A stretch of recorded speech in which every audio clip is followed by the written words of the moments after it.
Is Senator Baldwin. Thank you. Mr. Dabbar, congratulations on your nomination.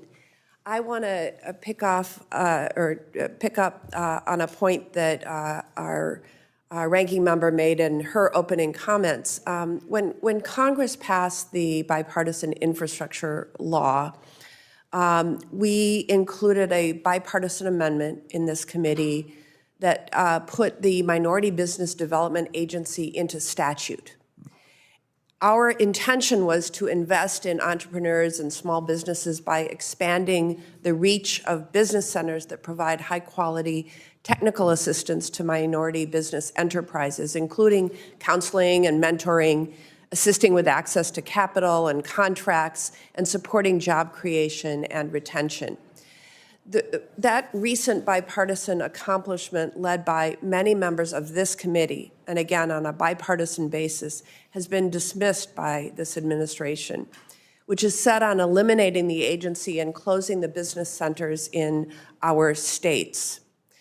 President Trump, in dismantling the Minority Business Development Agency, issued an executive order that requires a report, and that report needs to explain which functions of the Minority Business Development Agency are statutorily required, which is what we did in this committee when we included our amendment.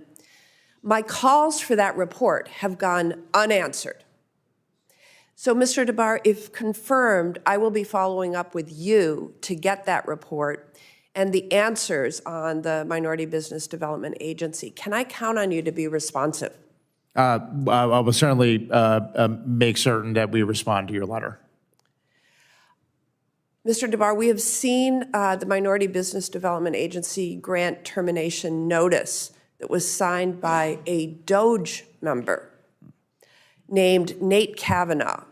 Mr. Kavanaugh signed a notice claiming that he was acting under the authority of the acting undersecretary of the Minority Business Development Agency, Keith Sonderling.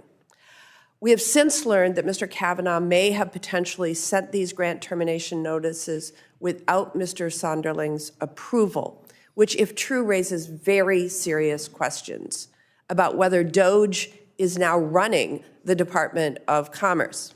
So, Mr. Dabbar, if confirmed, will you commit to review the BDA grant termination notices that were signed by Mr. Kavanaugh and promptly inform this committee whether Mr. Kavanaugh sent those notices with proper approval?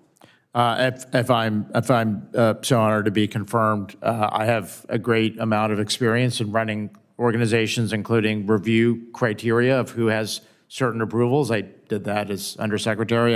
So you will immediately let us know whether Mr. Kavanaugh had the authority and approval to sign those grant termination notices? I will certainly look into it, Senator. I don't know the details, but I will certainly look into it if I'm confirmed. Well, and provide those details. I will respond to any of the requests that you've submitted.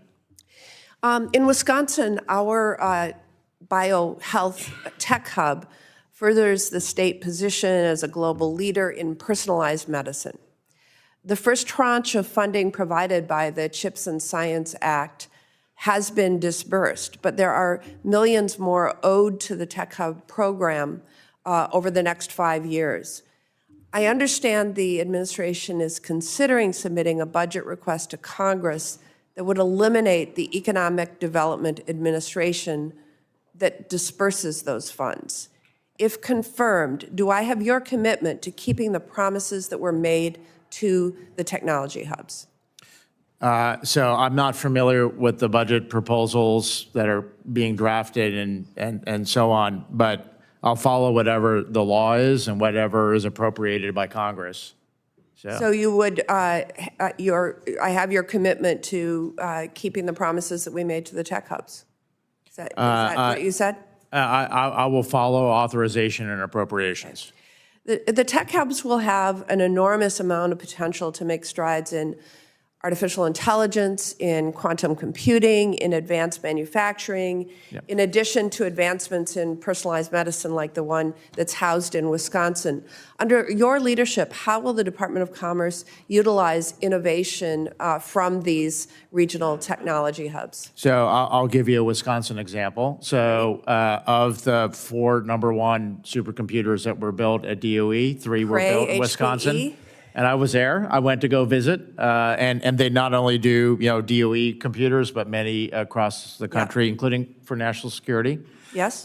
So Wisconsin's leadership of that and manufacturing of high performance computers, and obviously the workforce in Wisconsin was highly important in order for us to do that. So I have personal experience in Wisconsin on workforce, on AI and computing, and it was vitally important to me back then and will be vital for the country going forward. Thank you.